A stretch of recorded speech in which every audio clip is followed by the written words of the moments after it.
Hello, this is Greg Allison Green Griggs coming to you on the 10th of August 21. Time on deck 21:4400 hours. Ladies and gentlemen, Xi Jinping of China has declared that Taiwan is not a problem that will be passed to the next generation. Many are taking this as a clear sign that he doesn't indeed plan to invade Taiwan. Is the United States and China on a collision course to war? Is this the case? What does it mean? What can we do about it? Can it be prevented? What happens if it happens? Holy smoke, guys. This is nuts. It's off the charts. And every month, every day, every week seems to get crazier as we go forward in time here. So I'm not saying this is going to happen, but I am saying there is risk, great risk of these things. Hopefully there are things we can do about it. I talk about these kind of things in many of my videos. And I'll also talk about things that you need to know and be aware of so you'll know to prepare, to get ready. I call these my eyes wide open, head on a swivel video series. And that's what this is to keep you aware so you'll know you got to prepare. Also, there's things we might do that might take some of the tensions out of this. We'll talk about these things, but we're going to talk about the risk, what's in front of us, because you got to know to have your eyes wide open. You can't put your head in the sand and think the world's just going to blow away around you. And so that's why I bring you these videos. It is because it's a proposition of my channel to help you survive, thrive, and stay out of the hive. Staying alive. All right, my friends. So if you're not subscribed to my channel, subscribe. Bang the update notification bell and click all so you can get notifications on my videos. But do check back in the channel frequently to make sure that you are indeed getting us. Anyway, so we're going to go all into this. And my friends, I got to tell you, I tell you how in many of my videos to eat free from the weeds and the trees. I talk to you about how to garden. These are things you need to know as part of your prepping to get ready for these things. Like I said, if you're not subscribed to my channel, please subscribe. But to get ready, I also have a special deal right now. Real quick, I'm going to mention this. It is $300 off a 3-month supply of food that lasts 25 years, breakfast, lunch, and dinner. A deal with 2,000 calories a day that'll make you a winner, because 2,000 calories is not what a lot of these places are offering in their survival food for a year's food. Check it out. Some of them are really about 800 calories a day, which is less than the starvation rations used in the Wisconsin study on starvation. So take that to the bank, guys. This is food that can get you through. This is real stuff, real food. It is freeze dried, not dehydrated. And so it won't be much. It'll be regular food. And it's lightweight, storable, portable, kind of a great deal. And you can get 25% off of 1 month supply, which is 1 month is 2 of these, because one of these is 2 weeks, and 3 months is 6 of these buckets, guys. Excellent deal, especially when you consider that it's only about $2.60 per meal. Hey, that is hard to beat, ladies and gentlemen. All right, so let's get on here with the video, guys. I'm gonna do some share here. We are in perilous times right now, coming at us left, right, up, down, and all around. So like I said, you got to keep your eyes wide open and head on a swivel, guys. Here we are. Here's an article and one of the UK news rags online, Express. And these UK things have tons of ads in them, unfortunately. I do too, but there seem to be a little worse. China and US on collision course over Taiwan as Xi sends a very clear signal of invasion.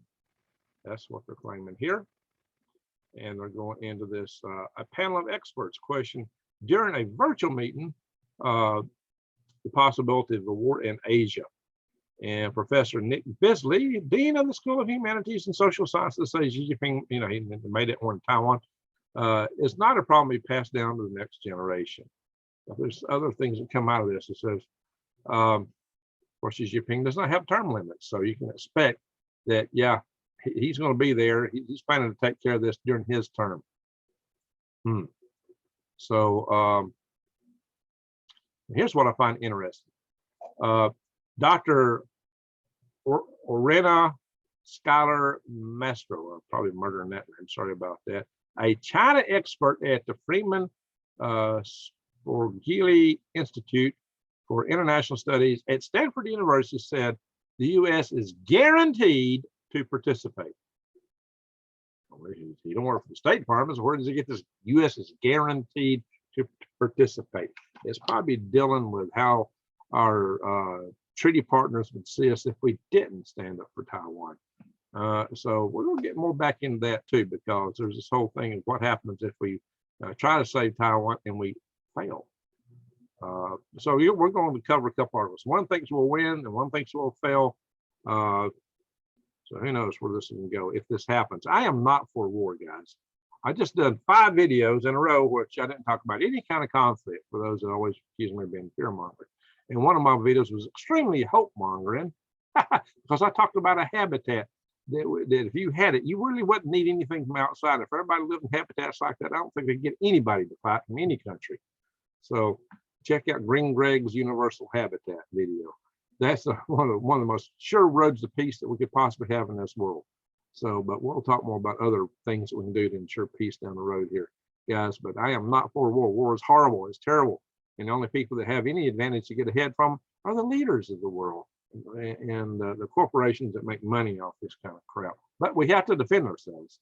And because of this man down here and his great ambitions, it may be hard to avoid war. When you got a character like that with huge military ambitions and they treat the people the way he does, yeah, you may have a problem. And you may have a problem if you don't fight to maintain your independence. It's a sad thing, that's the nature of the war, nature of people. So hopefully we can find a way to get beyond that. And that's something I'm really about pushing for and will. But United States is 100% going to fight this war, Master says. He doubled down on that. United States is 100% going to fight this war. Wow. So this may be a collision course. This may be the city's trap that we can't, neither side is going to get out of, as long as this guy here has got the ambitions. And there's a reason he has these ambitions, and that is this.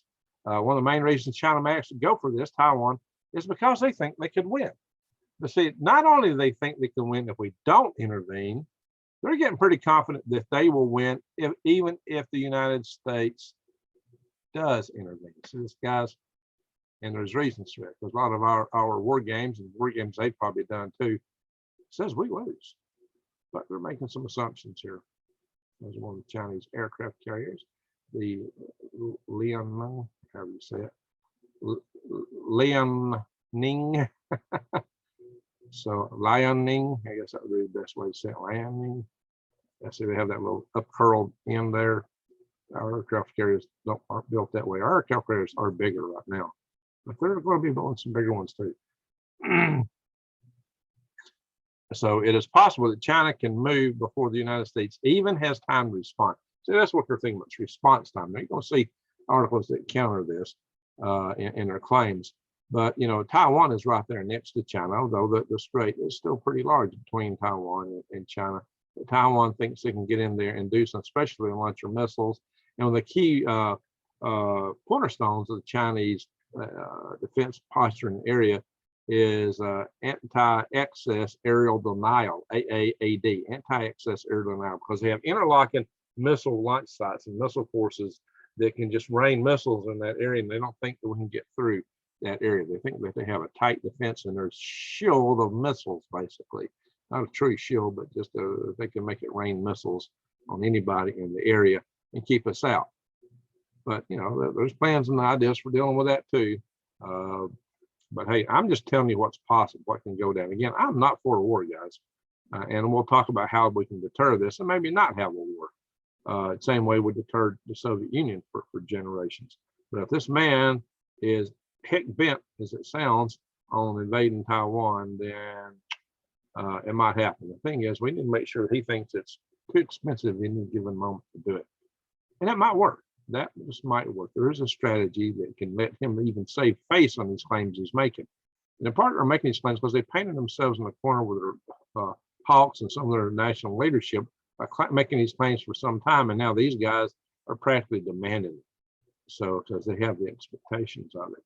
So maybe it's face may be a whole lot. Face is big in that part of the world. In the East, you maintain face is huge. Americans, we used to have a sense of honor and face here, but we forgot about it. 200 years ago, Aaron Burr and Alexander Hamilton had a deal over that. Well, people were dealing all the time back in those days over a little insult. Insults were defensive, was an expensive proposition back in the day of doing. So, and here it is. My big question is, what does it mean for the region if the United States tries and fails? And he said he thinks it will be worse if we try and we fail. And what's he talking about? He's talking about how are our partners, our treaty allies, going to view us? How are they going to view their protection? They're going to think, wow, we can't protect them if we fail in this. And that might cause them to capitulate to the other side, or to arm up themselves, or at least at the very worst to live in a lot of fear. Because, you know, what is Australia next to China? Australia, population-wise, is about the same as Taiwan. What about Japan? Japan's a little better of a shape, but Japan doesn't compare to China. There's China's military power here, you know, over 2.5 million in armed forces, 3,500 tanks, 2 aircraft carriers, 33,000 armored vehicles, 36 destroyers, 74 submarines, 3,200 aircraft, and it's got over 2,600 rocket projectors. I guess that's trucks that can launch a lot of rockets instead of the rockets themselves. We know they have a lot more rockets than that. So, so they talked about, you know, when this could take place. And Dr. Mastro says, I don't think it'll be in a year, but I think it'll definitely be in the next 6 to 7 years. Not next year. I don't think it'll be this year. No, he said, I don't think it'll be this year. Oh, it's a she, pardon me. But definitely within the next 6 to 7 years. Wow. But there's another panel guest that disagreed. Gabo Kinstein.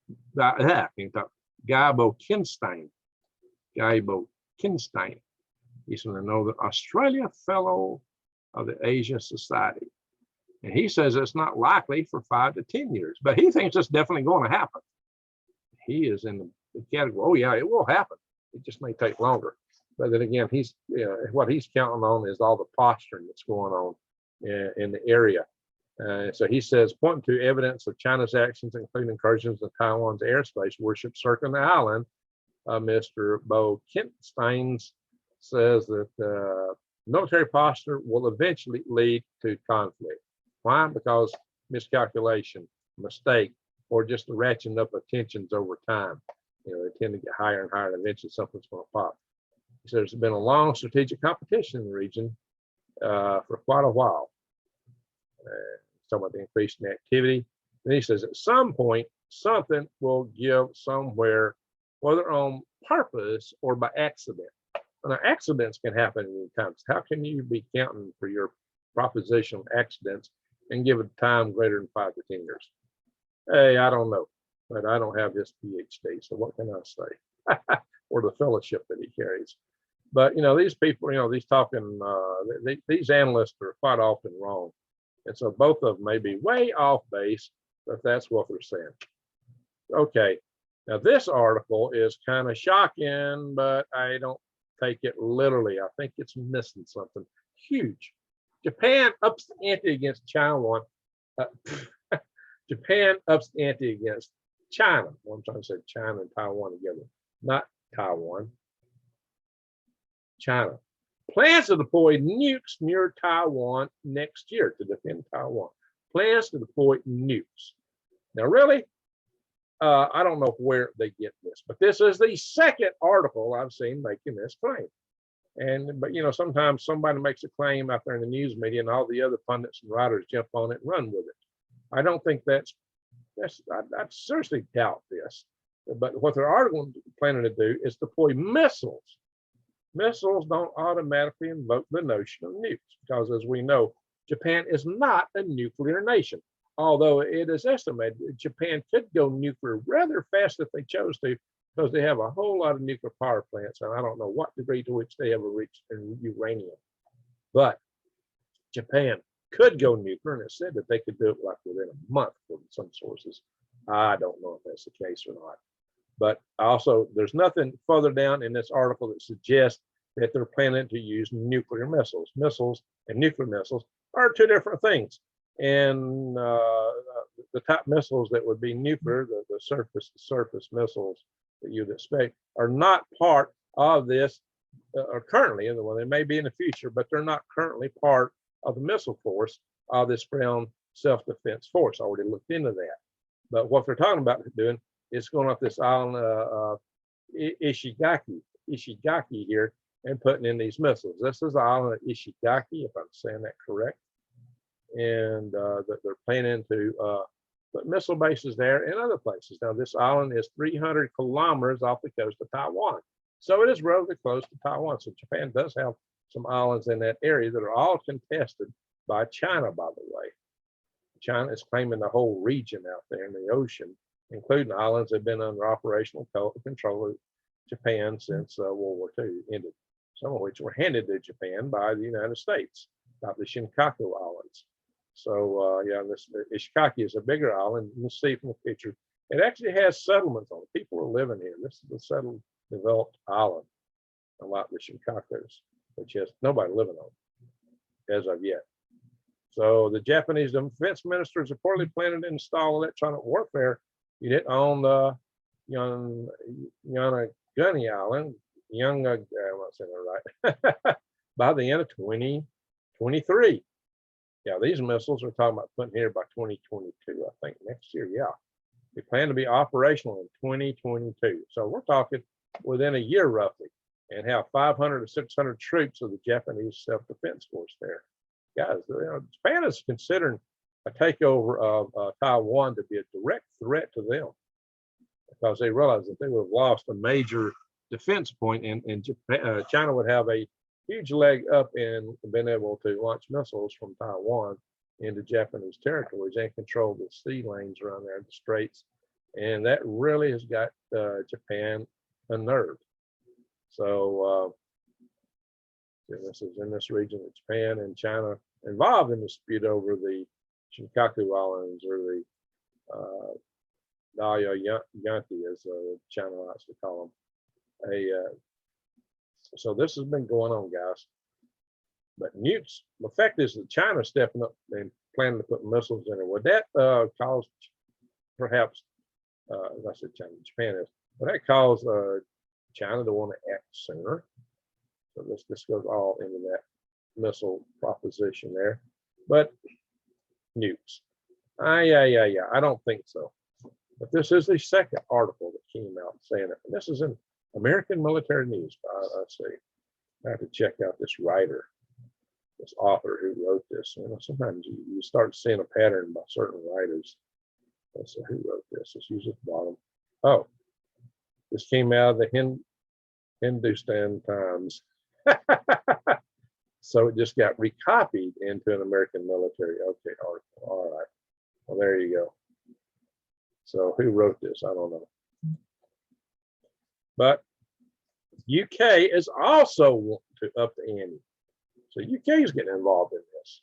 But, you know, UK gave up Hong Kong with the idea that it was going to be free for 50 years, and it wasn't. So China broke the treaty, absolutely broke the treaty on Hong Kong. China will break any treaty that's in their favor to do, like the UN Law of the Sea Treaty, for example, which they've already broken. Any treaty that serves their purpose, they will push everybody else to break. And any treaty that serves their purpose to break, they'll do so immediately, as soon as it serves their purpose. So what's the point in having a treaty with a country like China? Communist countries are not the best countries to have treaties with, because they lie, steal, and cheat. And that's the fact. They've stolen our technology, they've stolen our patents, and they cheat on everything we agree with them to. UK, US, and EU are risk a very miserable century unless they deal with China now. Capital letters. Wow. This is coming from Tobias Elwood, who is the Tory MP and chair of the House of Commons Defense Select Committee. He's just not any run-of-the-mill member of Parliament. No matter he's a run-of-the-mill person or a member of Parliament, by the way. But this is one of the big dogs, Tobias Elwood. So he has warned that China could find itself in a confident position if the West fails to find a solution to the communist nation's aggression. Well, that's kind of an understated statement there. A confident position. Confident position means that they're going to feel confident to be aggressive, to lash out and do things if we don't do something about it. At least this is what Elwood is maintaining in his understated manner of speak, which is typical of a Brit, at least some Brits. So, in my views, it is very serious indeed. The world is splintered into competing spheres of influence. Duh. Duh. It didn't take the Tory MP and chair of the House of Commons Defense Select Committee to tell you that. Mr. Greengraves has been telling you this for a couple of years here, right? But hey, I'm just a rocket scientist. What can I say, right? He says that he thinks it's going to be a very miserable century. What does he mean by miserable? Mr. Elwood warned that China is strengthening a relationship with Russia, which will prove to be a problem. And what I tell you, we should have made peace with Russia first, guys. What did I say? But we squandered that. We kicked all over Russia, and now Russia's on the other side. We had a chance at that. We might still turn around because in the end, long run, Russia's biggest enemy is going to be China, not us. We're never positioned to invade Russia or China. But China, man, they're looking up at Siberia and licking their chops, man. They are licking their chops, and they're already talking about taking Vladivostok back. So there you go. How far would China go to take back Taiwan? So here's another article. What would they do? And see, here's what's funny. In 2005, China, the Chinese passed this anti-secession law, which gave them supposedly authority to attack the breakaway province, which shouldn't formally declare independence. Are you kidding me?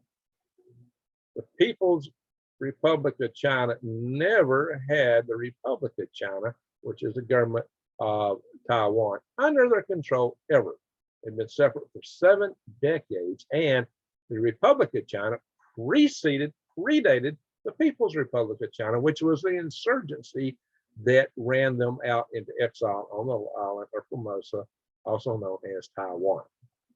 And Kai Cheng, I can't even say it. Yeah, well, I had that down there. So Kai Cheng Chek, whatever you say his name. Yeah, he was the general that was charged there.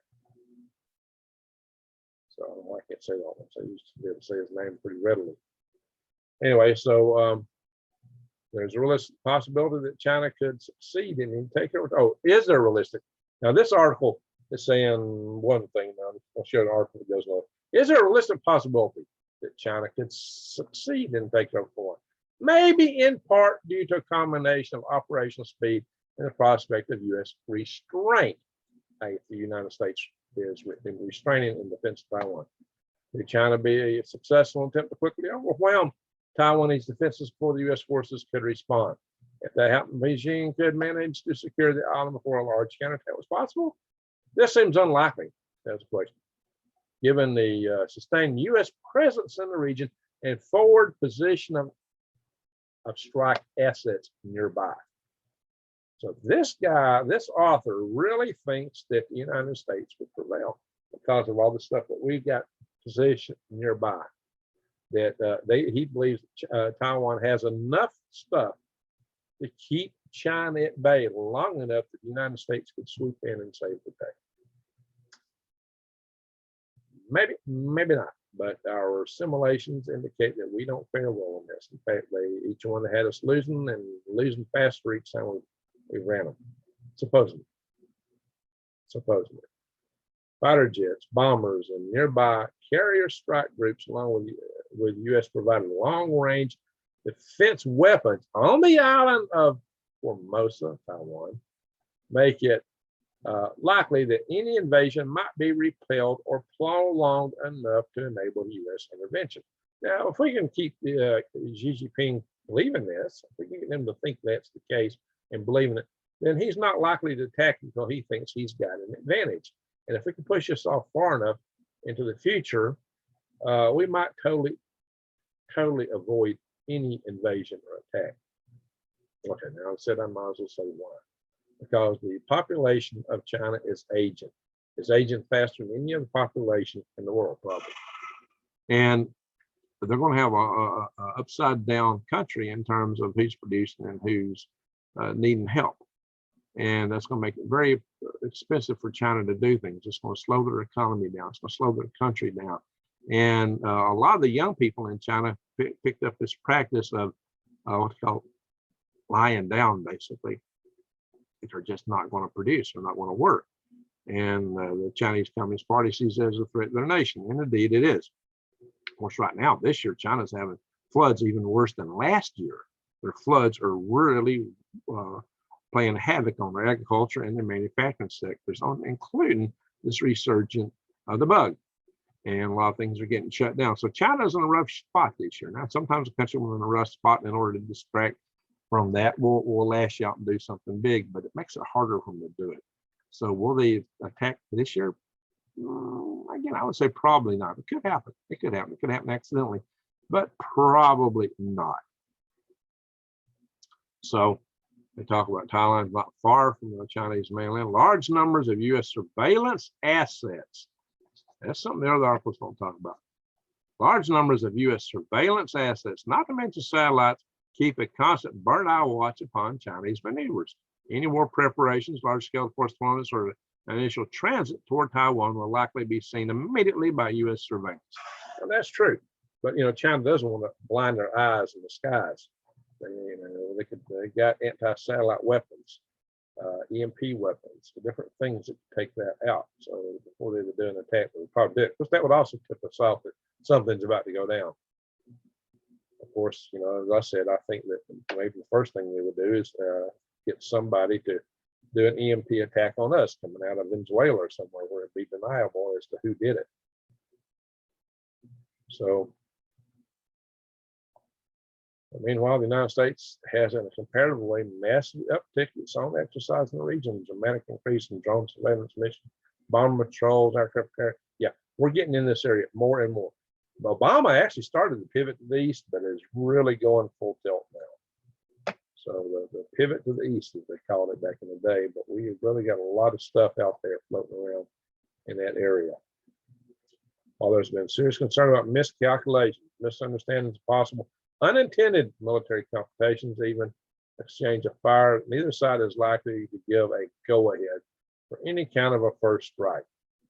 Now, we got to hope this is true. We got to hope this is true. Andrew, you watching this? A young friend, Andrew, who worries about this stuff. So this is possible. Unfortunately, however, there seems to be a never-ending series of provocations and warnings, including bold statements from the Chinese that they're specifically well-positioned to destroy what their government calls foreign interventions into a possible conflict with Taiwan. So, guys, we got to take it serious there. They definitely are. Now, this Chris Osborne, he writes a lot of stuff here in national interest. So, does this make all of China's provocations, war preparations, and public comments about its power projection somewhat useless and potentially irrelevant? He says the answer may be yes. Chris Osborne doesn't think that China will actually attack, unlike the guys over here in the first article I mentioned, and like things being said by Xi Jinping. Now, this guy really thinks that we shouldn't even be defending. This guy here, and this Daniel L. Davis, a former lieutenant colonel of the Army, don't even think that we should defend Taiwan at all. He thinks we should just back away from Taiwan, which will leave Japan very unhappy, which will leave Australia very unhappy, by the way. So he does not think we should defend Taiwan at all. Why? Because indeed, China has real strong forces of anti-access air denial, AAAD, A squared AD, in that area. A2AD, that's really the acronym. And China is real strong regionally, super strong regionally. All their defense forces are concentrated in one area, where ours is scattered around the globe. Now, what we can do, if we're them, is project power anywhere in time globally. We can defend our allies currently, maybe until at least the year 2050 if China intentions of growth, excuse me. I don't know if I'm getting too confused, I guess, because Japan was a big player back in World War II, 7 years ago. So, guys, this is what we're talking about here is this guy really don't think that we should get engaged in Taiwan. He thinks we will lose. So, unless Washington adopts a more rational, restrained, and realistic naval policy, we can find ourselves stumbling into or losing a war that should never have been fought. That's his point right there. He's talking about the fact that we're having the biggest naval exercise in 40 years in the area, and China's matching us. In spite of all that, this is what he's afraid of.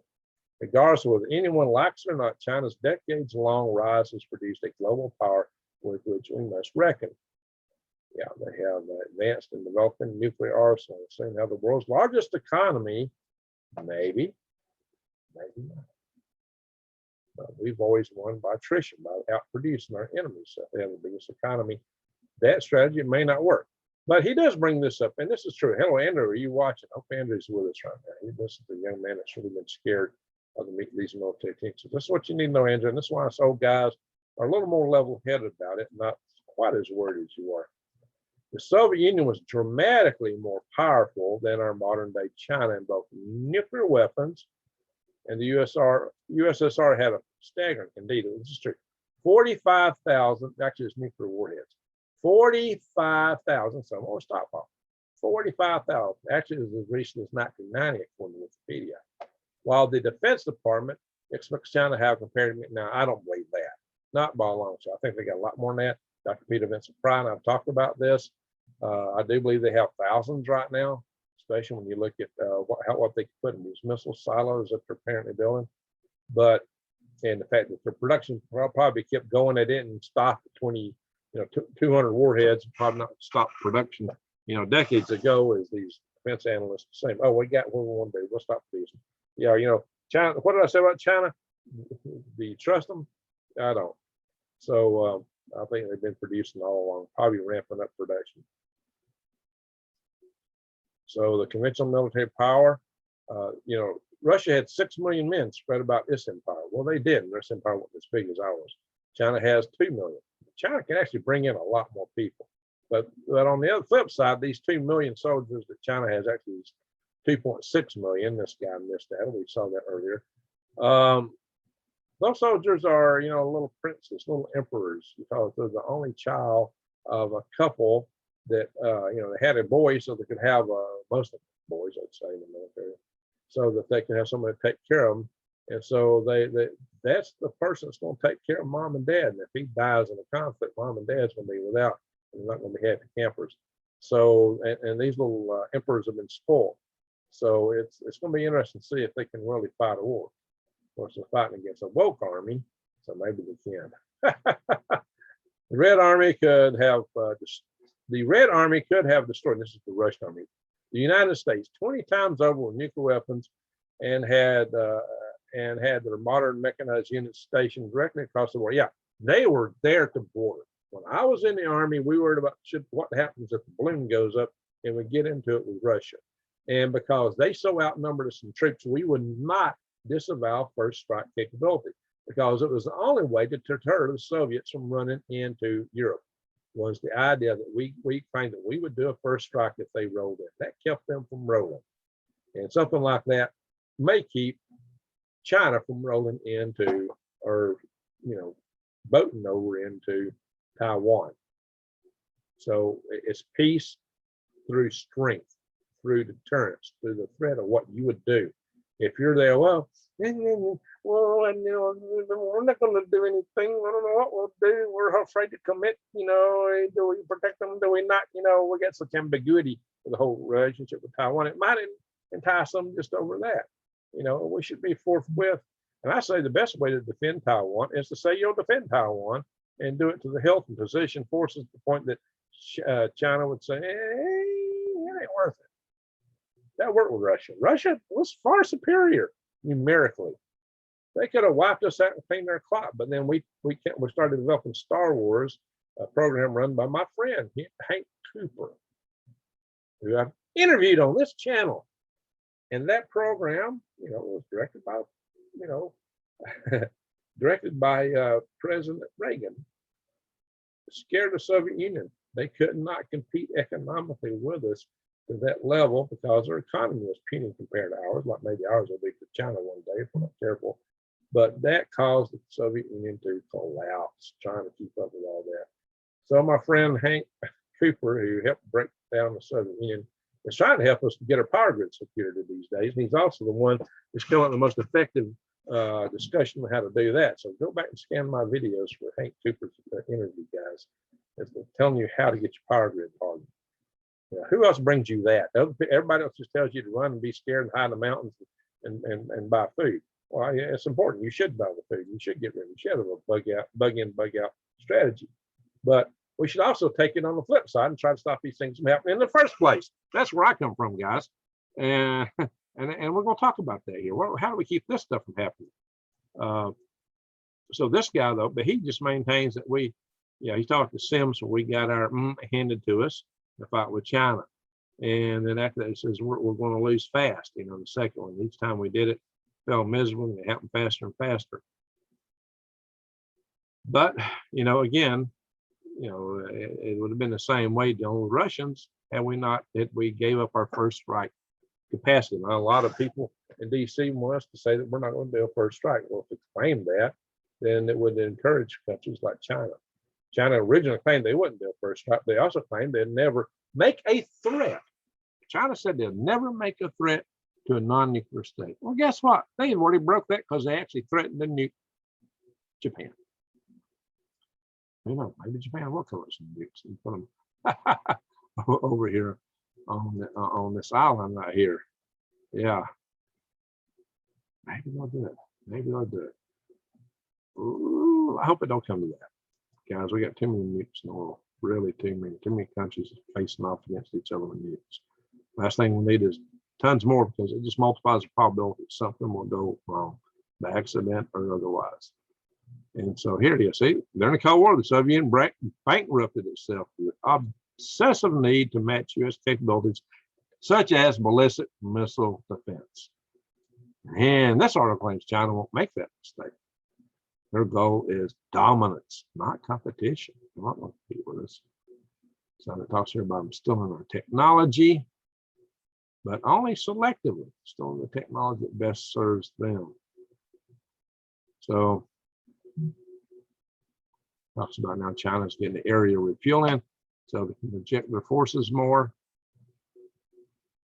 But now this is a very true statement. China analysts often project an image of strength and confidence-oriented foreign audiences.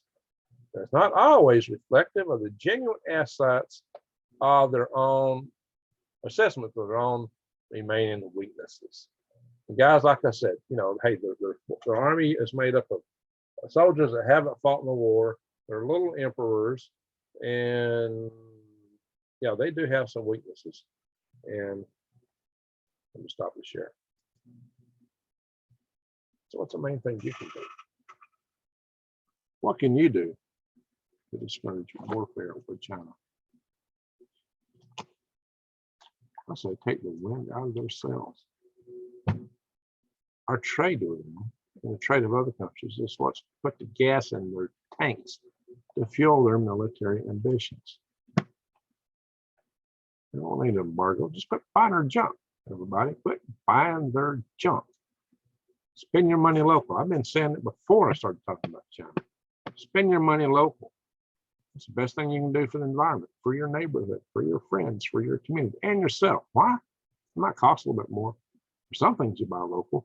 But if you're getting the services of local artisan, like doing tradesman, doing your AC, HVAC in your house, your electrical, chances are you're going to get better service than that big company with the big ads, because that man is going to know, or woman is going to know the system is probably a whole lot better than all the kids the other places send out the field.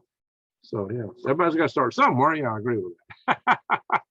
But you get better service and about a third the price.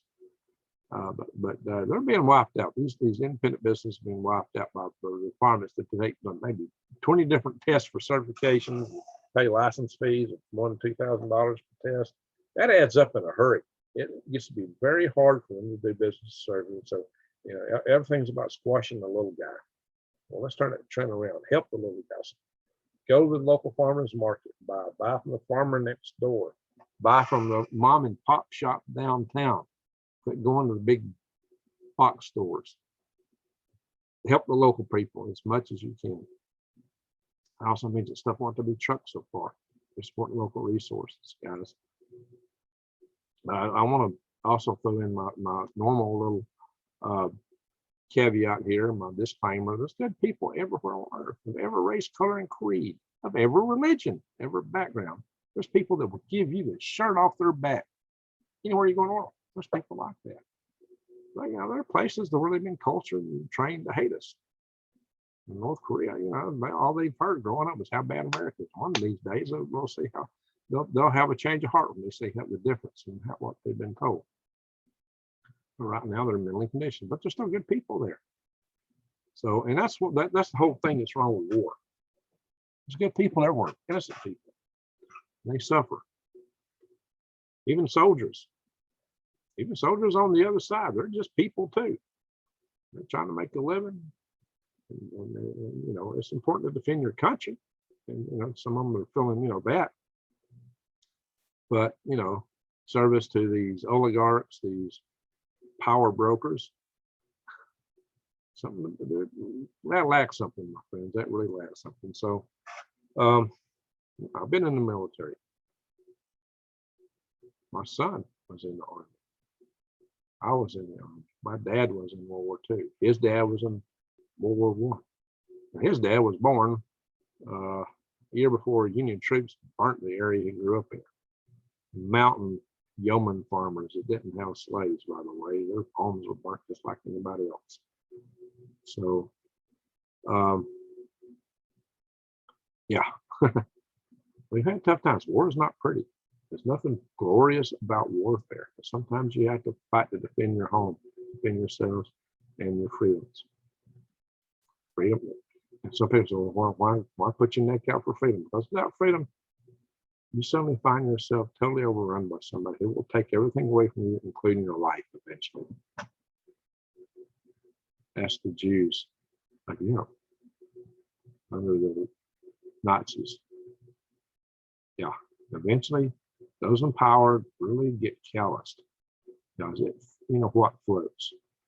And people at the very top of positions, a lot of these, especially when they have such autocratic dictatorial powers, tend to be sociopaths, even psychopaths. Why else would they seek such power? So it's scary when people seek power like that. Power corrupts, and absolute power corrupts absolutely.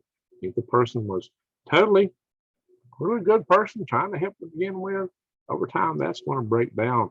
The person's going to go corrupt generally. So some people that founded actually were the founders of nations, were able to step back from it. George Washington was offered to be king in the United States. He declined. He was offered to run, third term. He thought 2 was enough. But he didn't even like political parties. He was the only president that wasn't a member of the political party, as far as I know. So that's just it. What can we do again? Don't bother junk. But also, I do believe that we probably ought to stay strong in the area just as a deterrent. Because but we don't want to war. We need to try to stay strong, have the posture up high, so that it's just not worth it to them. But at the same time, really try to keep it going to a war. Because over time, China is going to lose their momentum.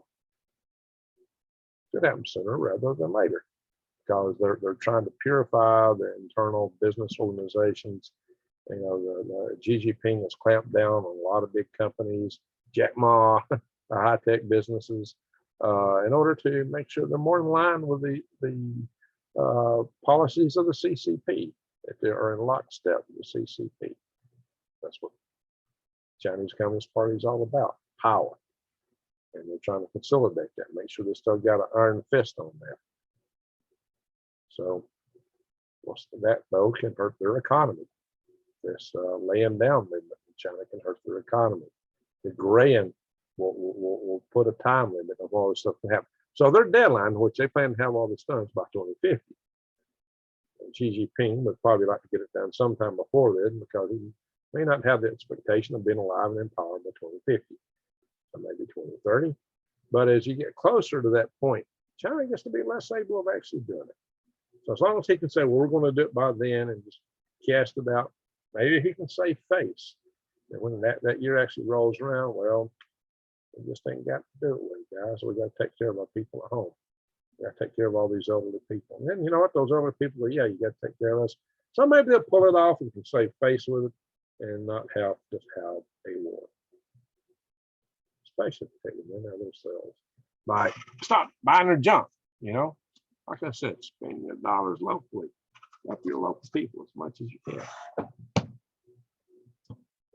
For those of you that think, well, you're anti-Chinese, no, I'm actually pro-Chinese because Taiwan is also Chinese.